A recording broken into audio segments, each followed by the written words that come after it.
इस बीच एक बड़ी खबर आपको बता दें, दिल्ली में आज कर्नाटक बीजेपी कोर ग्रुप की बैठक। थोड़ी देर में जेपी नड्डा के आवास पर बैठक होगी। कर्नाटक के सीएम, पार्टी के वरिष्ठ नेता शामिल होंगे। कर्नाटक के बीजेपी उम्मीदवारों पर मंथन होगा। दरअसल आज बीजेपी उम्मीदवारों को लेकर के ये बैठक बुलाई गई है और ये बताया जा रहा है कि अगले महीने होने वाले कर्नाटक विधानसभा चुनाव के मद्देनजर बीजेपी अध्यक्ष जेपी नड्डा अपने आवास पर एक बैठक करने जा रहे हैं और कर्नाटक कोर ग्रुप की बैठक है जिसकी अध्यक्षता जेपी नड्डा करेंगे, जिसमें कि मुख्यमंत्री बसवराज बोम्मई और वरिष्ठ नेता बीएस येदियुरप्पा भी मौजूद रहेंगे। पार्टी सूत्रों ने ये जानकारी दी कि सूत्रों के मुताबिक भाजपा के शीर्ष नेताओं द्वारा चुनाव के लिए उम्मीदवारों की सूची तय करने की संभावना आज बताई जा रही है। आज उम्मीदवारों की सूची सामने आ सकती है।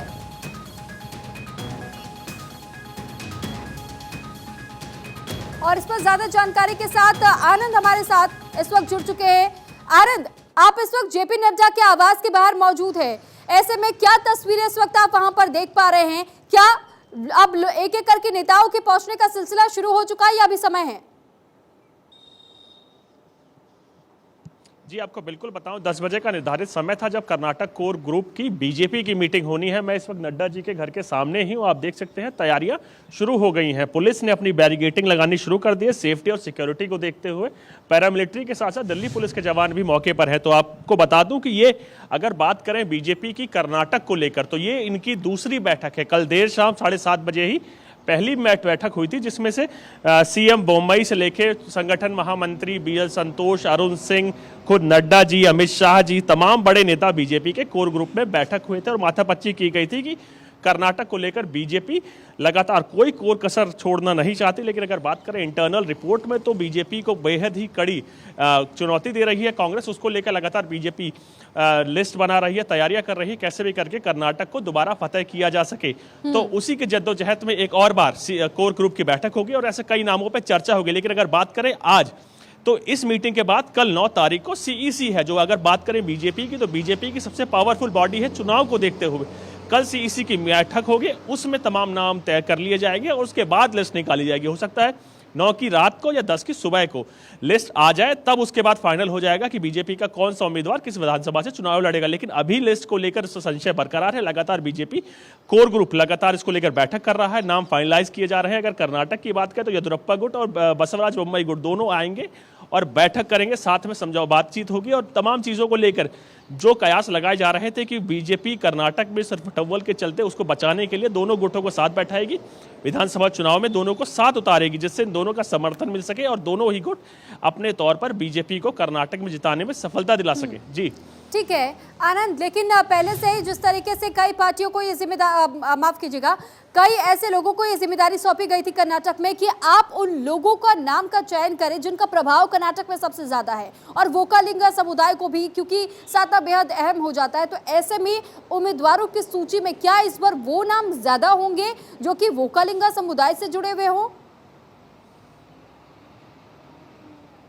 जी, आपने बिल्कुल सही कहा। अगर बात करें वोकालिंगा के साथ साथ लिंगायत भी एक ऐसा मुद्दा है जो बीजेपी लगातार इस मुद्दे को साथ ही उतरना चाहती है चुनाव में।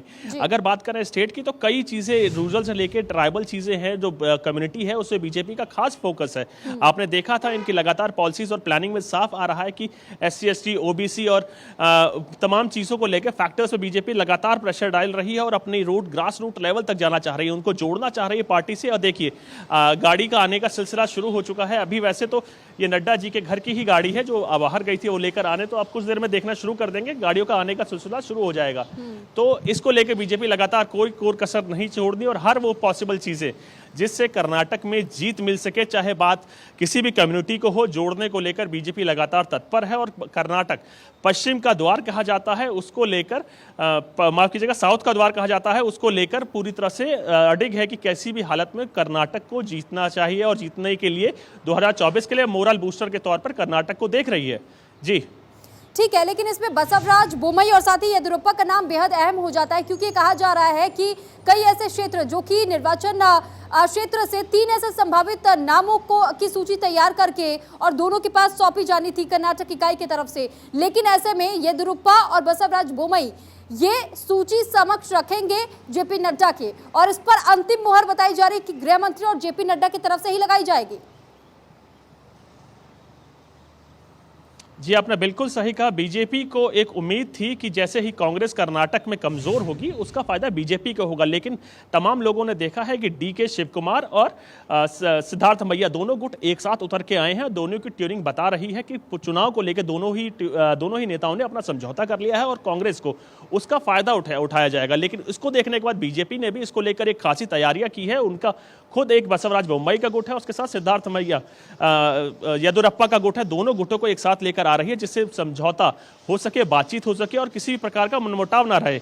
अगर चुनाव की बात करें, दोनों गुट साथ में उतरते हैं, एक साथ उतरेंगे तो कर्नाटक में बीजेपी को उससे फायदा होगा और उसके साथ साथ सरकार बनाने में भी सहूलियत मिलेगी। तो उसको लेकर बीजेपी दोनों ही गुटों को साथ बैठाएगी, बातें होंगी और तमाम विधानसभा चुनाव को लेकर जिसका वर्चस्व जिस विधानसभा में ज्यादा है उसके हिसाब से चीजें तय की जाएंगी। तो आप देख सकते हैं चीजें बीजेपी लगातार इस कोशिश में कर रही है कि किसी भी प्रकार का मनमुटाव नेताओं में ना हो और बीजेपी अपनी फुल शक्ति यानी टोटल पावर और स्ट्रेंथ के साथ उतर सके जिसमें चुनाव में उसको फायदा हो सके। जी ठीक है आनंद, बहुत शुक्रिया आपका तमाम जानकारी हम तक पहुंचाने के लिए।